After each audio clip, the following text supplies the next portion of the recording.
think that was the original title, Pooper on the Pooper Roof, and it didn't test well. Yeah, he said if I didn't have diarrhea was his big song.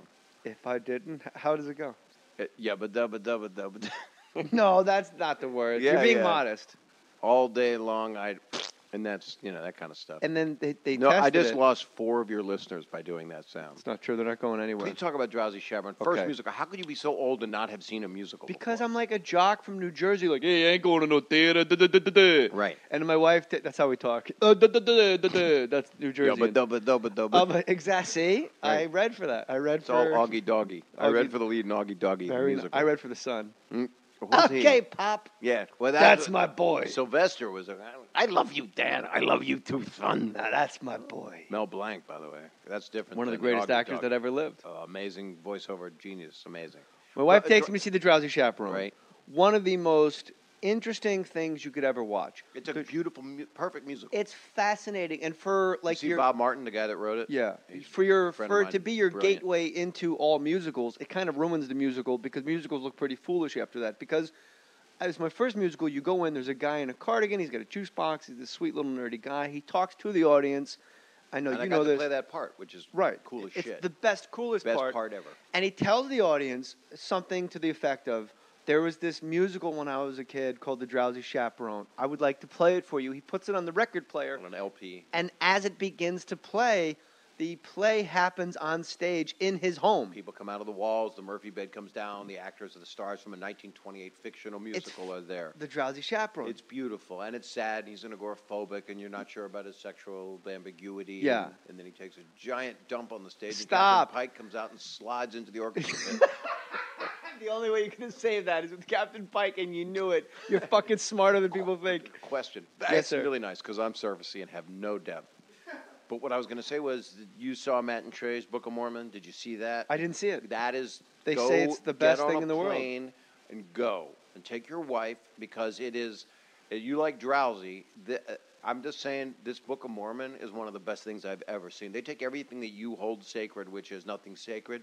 Let's not hurt anybody, but let's just pull the sheet off of everything. Right. And they don't even do any polygamy jokes, and it's a Mormon musical, and it is unbelievably great across the board in every way. Matt and Trey it's one of the best things I ever saw. I don't think anyone listening to this thought we were going to be talking musical theater when they Yeah, but saw wait, but- Bob but- Saget, Jay Mohr, and Mohr Book of Stories. Mormon's got rape in it, and terrible, terrible, horrible. I'm heinous, in. Wait, heinous what? acts. Rape. Oh, I thought you said rage. Rape this website. Rage, like Oh, Pike, rage. like they couldn't read my mind. I was in West Hollywood right before here doing a thing with my friends, so I went past Rage. Rage is How many times have you been in there? once with Todd Glass.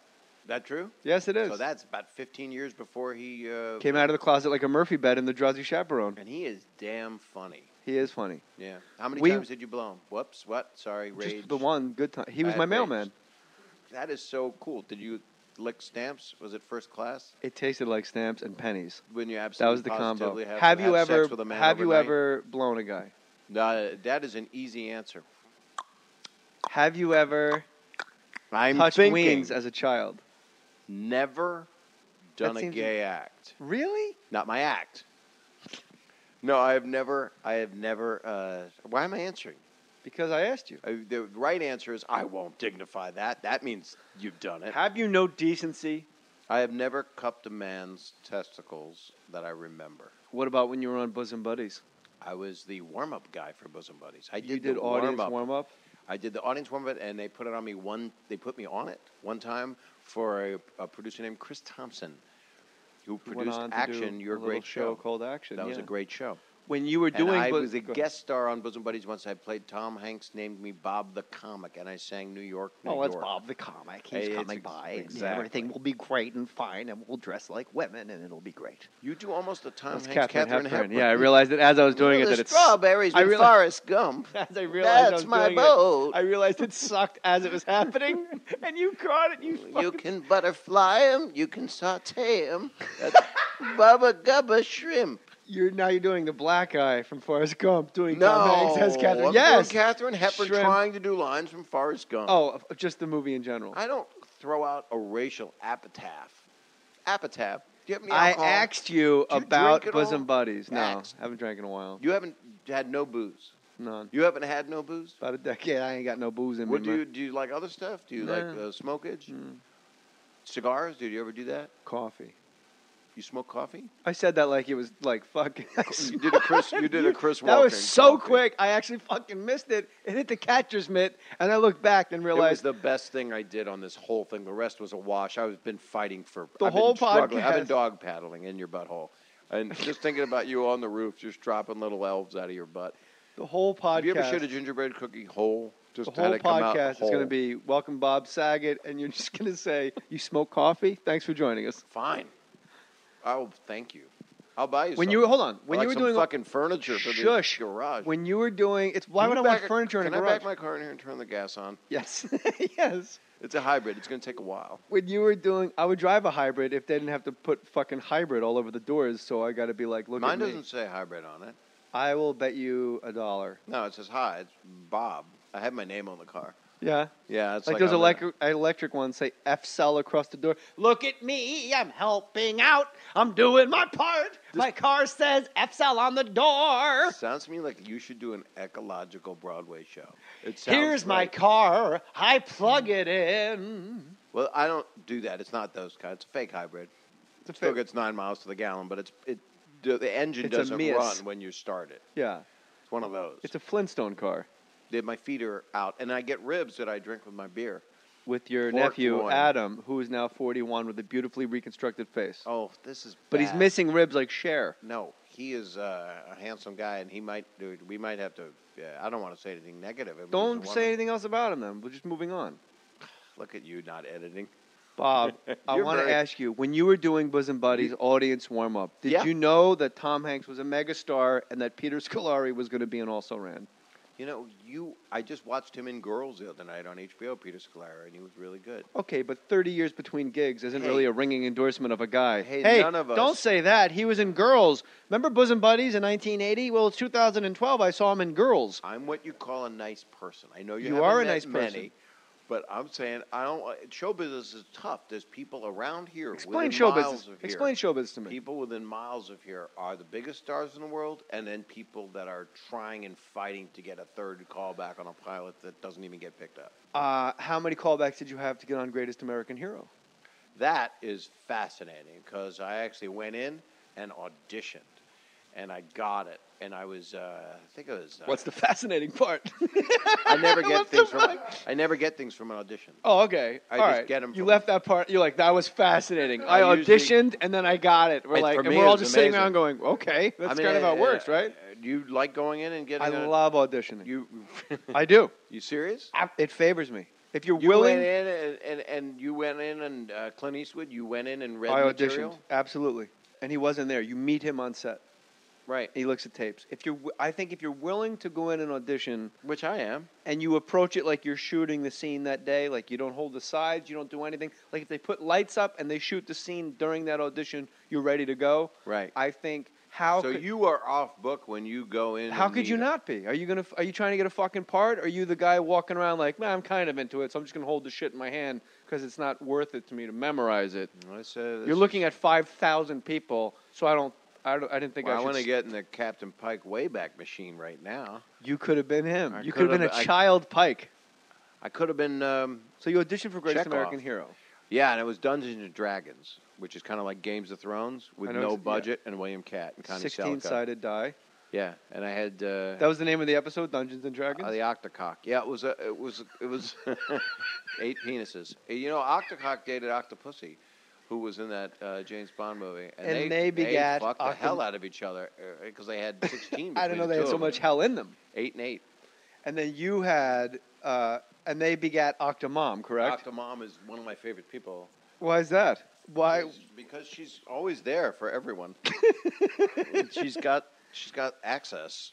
You auditioned for Greatest American Hero, And I did got you it. get it? Did you have callbacks? I didn't. I think it didn't call me back. I think I just got the guest starring role. And do you remember were you Bob the Comic on that also? No, I was a young college student. I was like 24 years old or something, and I was obsessed with Dungeons and Dragons. That was your role? I'm sorry about all that rattling. I have my penis ring is jangling, and I have my keys attached to it. Oh my God! I'll tell you this: my wife probably has I at love least your wife. at least spiritually, my wife has a bigger cock than any guy that's ever been in this room. That explains so much about you. That's why I'm leaking shit out of my ass on the roof of my house He's because she's fucking wallered me out. My wife said to me day one, if I had a penis, would you let me... All right, I'll ask you. Look at my wife. So you have like a pacifier Hold on. wiener? Is that Look what you at have? my Like wife. a tiny little rubber thing? Look, here's my bride. If she had a Looks good. dick and you were dating, would you let her fuck you? What? You heard me. Well, I feel completely hazed right now. Your Hazed? lovely wife is in here, No, and it's you're her asking question. me. She brought it up to me on her first date. She's beautiful. I'm in a relationship. All right. I have a girlfriend, so I know I would not let a woman. You have like wait a minute, penthouse I do- pet? She's like a No, penthouse... will you stop That's that? what Stamos told me. That's not even. I will. I will. What the I'll hell's send my going best. on? It's great. There's nothing to do with that publication. Well, no, we've covered we love Stamos. Saget thinks I put a spell on Stamos because he won't stop talking about me. He talks about you and wanting you to have a wiener, and then wants to know if I would have sex with you if you had a wiener. Here's the thing. You know what? Tell him yes, Jay and I and you will just all. Bob Saget, All right. John Stamos, Nikki Cox, Jay Mohr. We sit in a circle with our cocks You know, out. I went through the name. We'll compare, we'll watch, we'll experiment. Well, you have Cox. So mom shows up, we'll see what happens. I don't know what to say. Listen, I'm going to... Okay. Wow. First rule was of nice. improv: if everyone has penises. Yes, and... Yes, and please put your penis. Bye. Now, Slam. The reason you love her is because of her last name? Yes, I had to marry somebody whose last name was Cox. That's what I was thinking. It was either her or Saget. What is your girlfriend? You don't want to talk about personal a stuff. model and a successful model, and she was nowhere near that publication you keep throwing up. But I don't know what to do because your wife just came in and said, you asked me if I would have sex with your wife if she had All right, a your penis girlfriend, you go home, and she goes, I don't She's- know what happened, but look what happened. I have a penis. on. Right. But she's not a tranny. She's your hot, super hot, gorgeous girlfriend She's that you're gorgeous, with. and She's ridiculously cool as hot. hell. Let's be honest. She's other level hot. She's another. Your girlfriend is in another dimension of hot. You go home, and she But just. your wife was very beautiful. She just came in here, and it You seemed sound so surprised. You well. creep. No, but it's. Well, I read all the tabloids. and- Apparently, she ruined her face. What are you talking about? Oh, you don't know about I all thought this? it was colder in here. She seemed perky when she came in. I'm just Yeah, saying. no, she likes to walk around with her top off. Well, you know what? Good. God bless you kids. You go home, Right, and your and she girlfriend suddenly has has a like a penis. 5-inch regular, nice circumcised Jewish penis, right. and she goes, "Bob, I don't know how this happened, but it happened like a spell. You know it's what? not some tranny. It's her. It's the same girl I that you was just turned left. off to everything you said until you said she was circumcised. Now I'm in. That's all right. All right. High five. High five. Because if she had the whole uncircumcised thing, that would be That's like disgusting. calamari stuffed with potatoes. My wife just stuck her head in and said Bob's a keeper because he agreed to do it. Listen, really quick. Wait a minute. Is this podcast? Are we even recording? Or No, do we you haven't just started rope yet. guys that you've known that you always liked to come into your house and have sex with you and your wife. Is that what this is going on? And you don't even have kids. Who says You don't even have who kids. says There's I like you? cardboard cutouts upstairs of kids, aren't there? Many.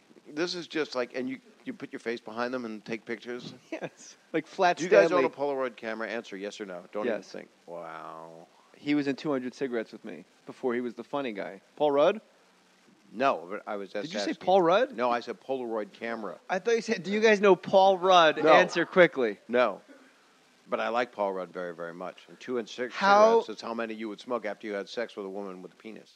How, after I smoked her penis, Oh, how, my God. straight, how, listen, Gayest- hey, I'm back. I'm look at picturing me. you taking a dump off your roof. I'm looking at that little air vent, picturing it's the shadow of your poop, which is one of my favorite songs, by the way. Beautiful. Shadow of your poop. When you- shit on the roof of your house. You've got to see Book of Mormon. I will. Right now, I'll wait. How did you get You fly to New York. I'm going to sit here. Bob, how And did I'm you gonna go get talk to your wife. How did you get Drowsy Chaperone? How How does Bob Saget find himself in a Broadway musical? I had done an off-Broadway show called Privilege, written by Paul Weitz, the great screenwriter. He wrote about a boy and In Good Company, and directed about a boy and In Good Company. And he put me in this off-Broadway play, and I had a really cool experience. And Bob Boyette, who is a big Broadway producer, who used to be exec producer of Full House with Tom Miller, came and saw me on closing night of that show Privilege and said, I want you to dance for me. And I said, I will die on stage. I can't dance. I have knee problems. And he wanted me to ask me if I wanted to be in Spamalot because I think Hank was going to leave, Hank Azaria. And then my friend Kevin McCullum thought I was right for Drowsy Chaperone. Too boring, long answer for your cast. No, that's not boring. It's but like Bob how the Boyette hell wanted me to do it, and Kevin McCullum wanted me to do it, and I met all of these great people that. And do you have to audition many times? I didn't do anything. Really? Because it's like they offered me a Broadway play.